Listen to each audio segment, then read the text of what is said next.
All right, well, there we have it. Another Missional Monday. I'm going to take a couple seconds to just make sure other folks are joining in before I bring us in on a sort of sermon review, also a sharing of my thoughts this Missional Monday. And I trust you will be blessed and edified for being here, for watching this video, and joining with me in this time. Please like, share, and encourage others to watch this video, as I hope, again, my thoughts will be edifying and encouraging.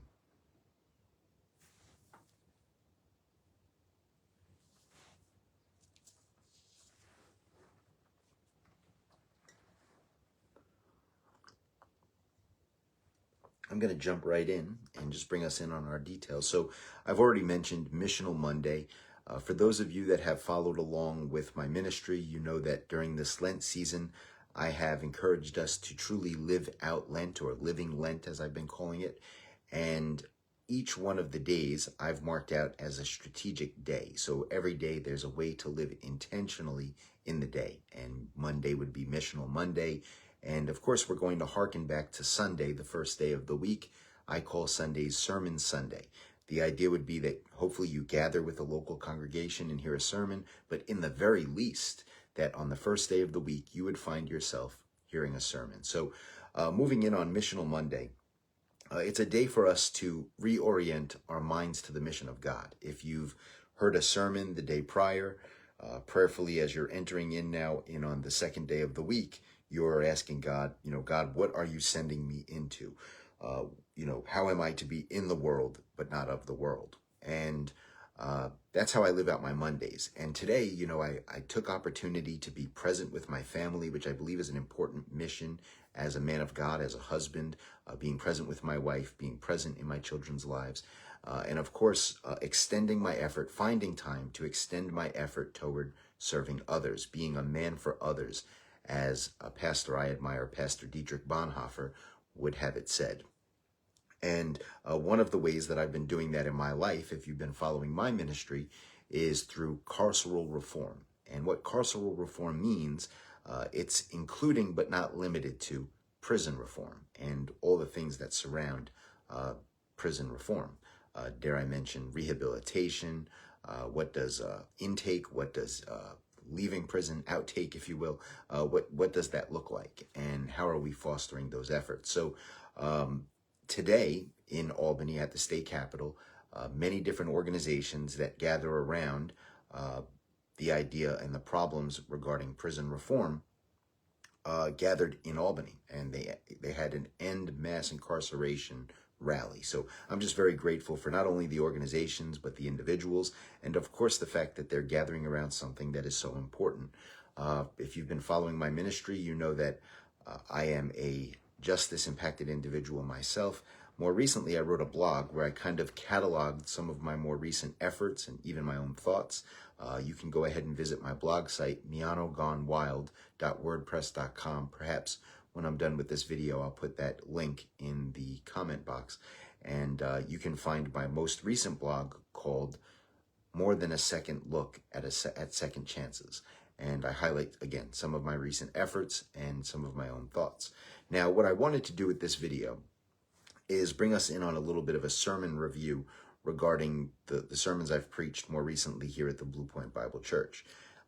What I've begun doing is these reviews, these kind of rewinds, if you will, rather than live streaming the sermon.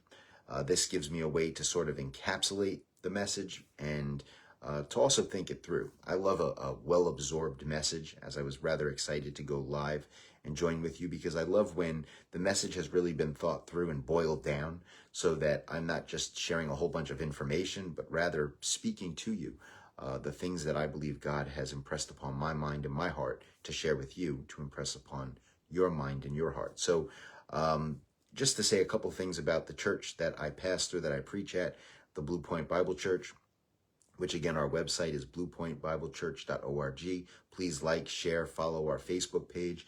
And what I want to share with you about us is that we are a Sovereign Grace Fulfilled Bible Prophecy Church. And what that means, Sovereign Grace would mean that we believe God calls people. We believe that God is in control of those who are His. God is in control of those who are saved and how we come to Him. And that it's entirely his work. There's nothing better about me or better about anything I've done that allows me to number myself with Jesus. And we believe it's entirely the work of God, through and through, from beginning to end. The author and finisher of our salvation is what the book of Hebrews tells us about Jesus. And then fulfilled Bible prophecy means that we believe that all that the Old Testament Bible prophecy was pointing to is not something that we're waiting and anticipating or living in confusion regarding.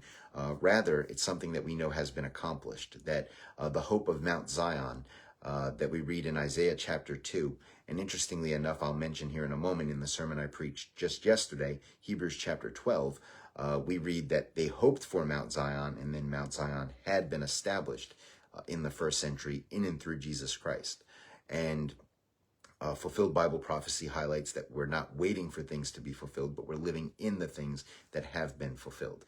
And all in all, here at the Blue Point Bible Church, hopefully my sermons, our ministries highlight the fact that what we believe is a thinking faith, that we don't care that you necessarily think like any other individual in our congregation, but rather that you think about the things of God, that you think about the things that you're thinking about, and ask yourself, why am I thinking about these things? Do I believe the things that I say I believe?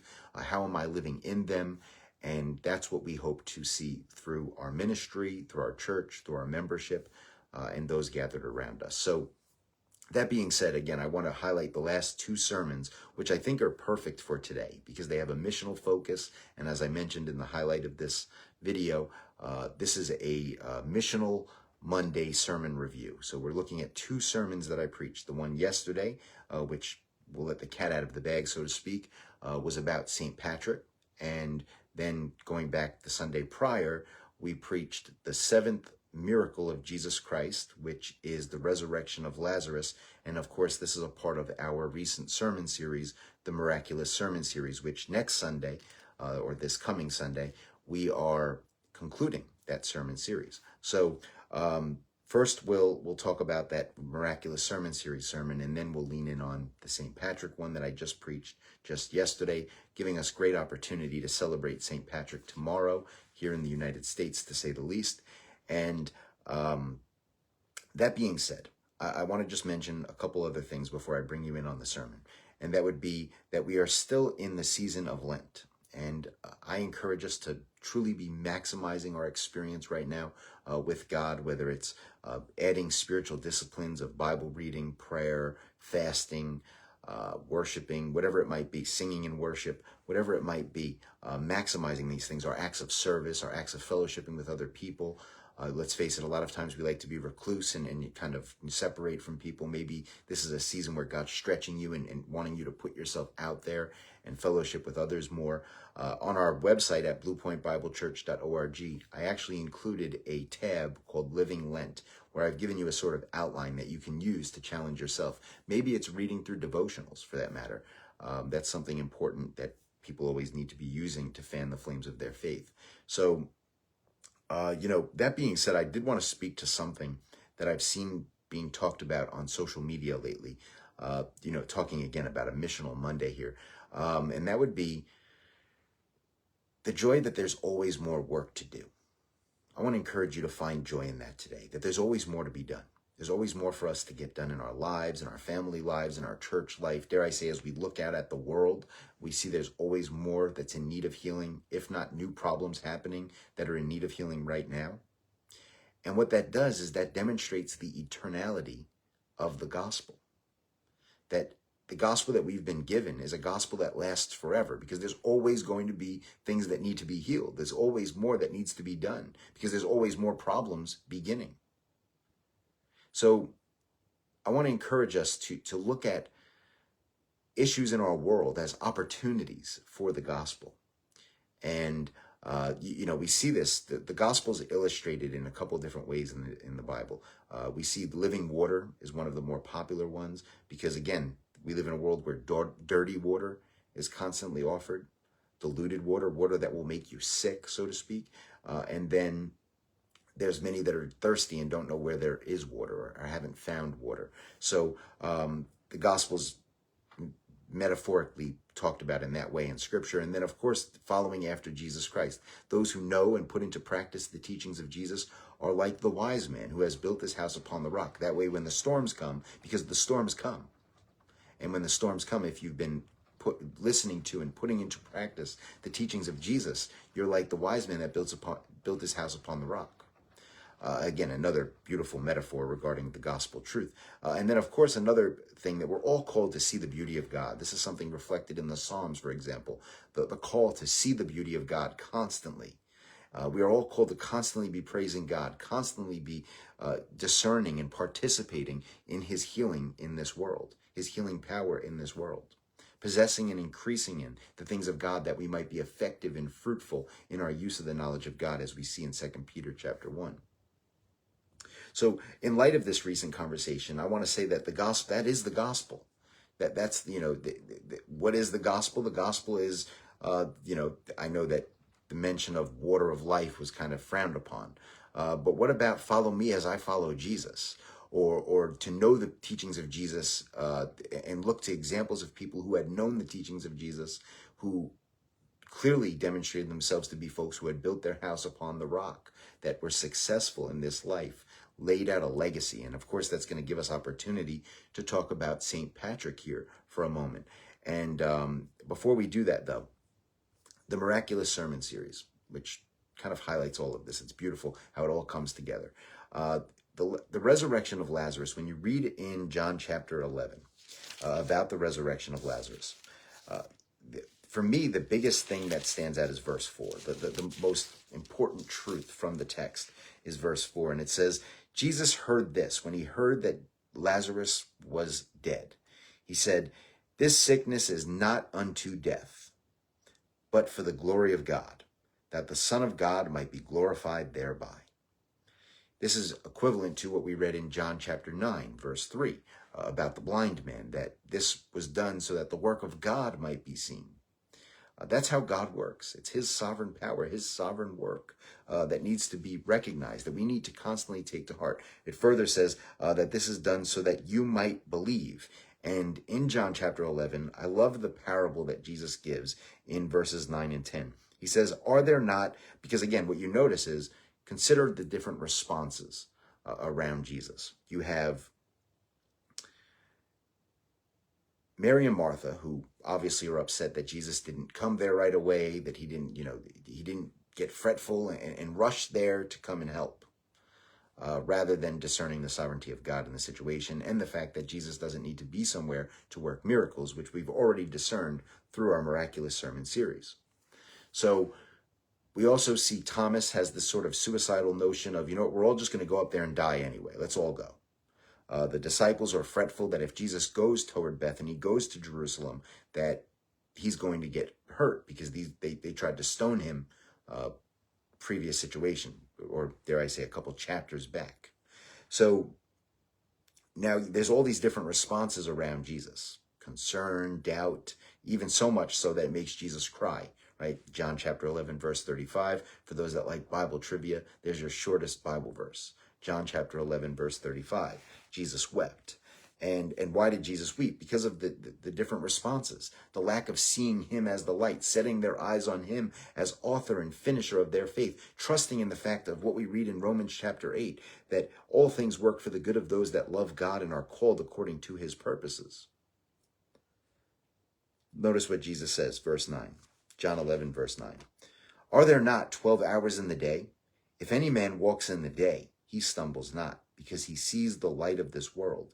But if a man walks in the night, he stumbles because there's no light in him. If a man walks in the light, sets their eyes on Jesus, the path is lit up before them. They see the light of the world. Not that there's no darkness, but that they see the light of the world, the sovereignty of God. But if a man walks in the night, again, confused, complacent, ignorant to the things of God, there's no light in him. He can't see. All he has is the opportunity to respond naturally the ways of this world. And Jesus even says in verse 15, I am glad that for your sakes I was not there, to the intent that you might believe. And then Jesus goes. So Notice the responses and ask God to give you the power to have the right response, to discern so that we might believe, so that we might hear, so that we might know that God still speaks, and that we might be raised to newness of life. Because as we look at the story of Lazarus, there's three things that I would highlight from it. Number one, it would be that the resurrection of Lazarus pointed to the resurrection of Jesus. The resurrection of Jesus pointed to the resurrection of the dead. The resurrection of the dead points to the eternality of the gospel, that there will always be resurrection of dead, always be newness of life in Jesus Christ. There's always opportunity for us to set our eyes on Jesus, the author and finisher of our faith, or dare I mention, the light of the world, who lights up the way before us, who is a light unto our path. There is always opportunity. Might we find ourselves mourning and weeping with Jesus? Weeping and mourning is how I wrote it in my blog. I wrote a blog about that. I encourage you to visit my blog site, mianogonewild.wordpress.com, where you could read that blog. Just type into the subject bar, Weeping with Jesus, and it'll bring you right to that blog. And then, of course, I want to highlight the need for a proper response to the things of God. That we look at this story and we see the varied responses, even the Jews, who some believe, but then some become so obstinate in their disbelief that now they want to go ahead and go about killing him. And we need to think about our response, that we would discern the sovereignty of God, that we would discern that God is constantly at work, doing all things for his glory, doing all things for the good of those that love him and are called according to his purposes, urging us to do all things for the building up of the church. And speaking about that, that brings us to reflect upon the life of St. Patrick, which, again, was the sermon I preached just yesterday at the Blue Point Bible Church. I titled the sermon, Learn and Discern the Call. I started it out, of course, talking a little bit about the history of St. Patrick's Day here in the United States. And then we talked about St. Patrick. And, of course, the two foremost things that I'll mention would be, number one, Patrick was not Irish. Patrick was British or Roman British, and he was taken as a slave to Ireland. He escaped. He discerned a call of God, obviously conversion to Christianity, and went back to the people. And in going back to the people, he discerned a call. He learned how to hear the voice of God, and he discerned the voice of God calling him to go back to Ireland. And in doing this, he spoke to people in ways that they understood. He had the eyes of his heart opened to the truth of God, and he took that truth to these people in ways that they would understand. I love that some historians mark out that instead of destroying the pagan traditions, he used them, he incorporated them. The bonfires, the three-leaf clover, all these different imagery to demonstrate the things of God. So Patrick knew the truth of God. Patrick had an open heart, a heart that was wide open to the things of God. That's what we've been praying, that God would open the eyes of our hearts. And we read that prayer in the book of Ephesians, that God would open the eyes of the church so that they would discern their call.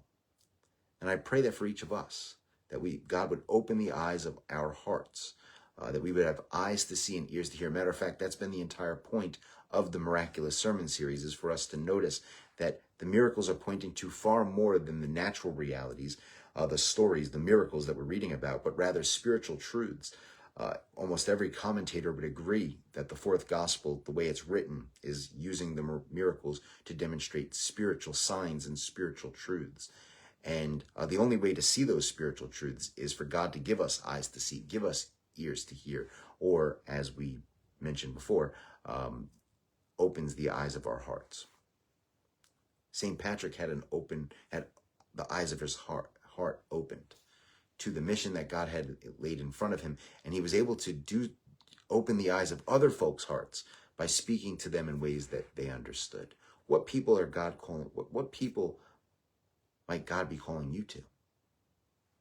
How is he encouraging you to speak to them in ways that they understand? And let me be clear here. A text that came to mind for me, one text I immediately thought about was Hebrews chapter 12, verses 22 through 29.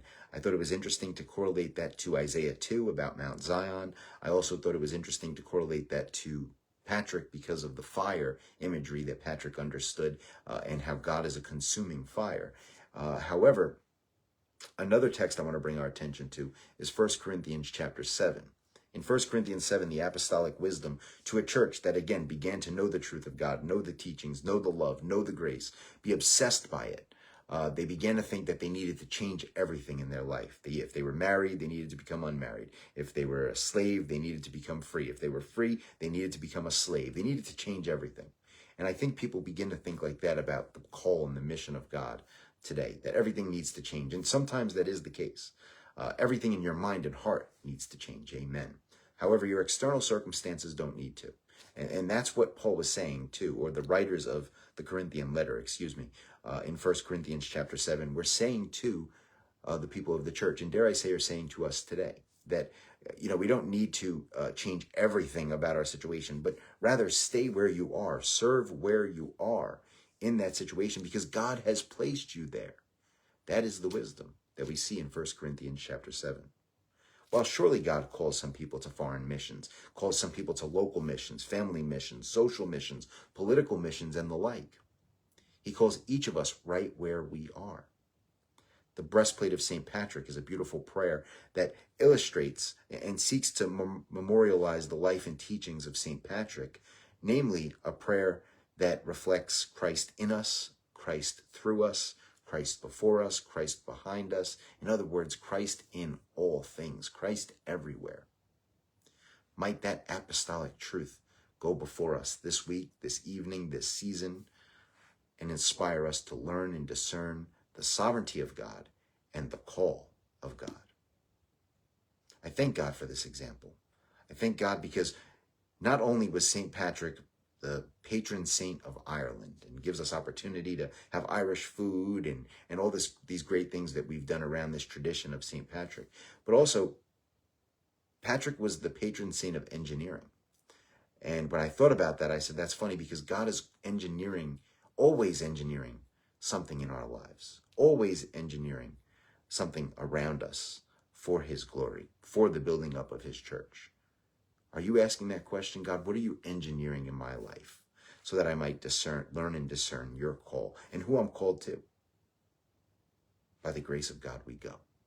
Thank you for taking some time to watch this video, to be here with me for a Sunday sermon recap on a Missional Monday. And I pray that these thoughts might have encouraged you to continue to live in the mission of God. God bless and go in peace.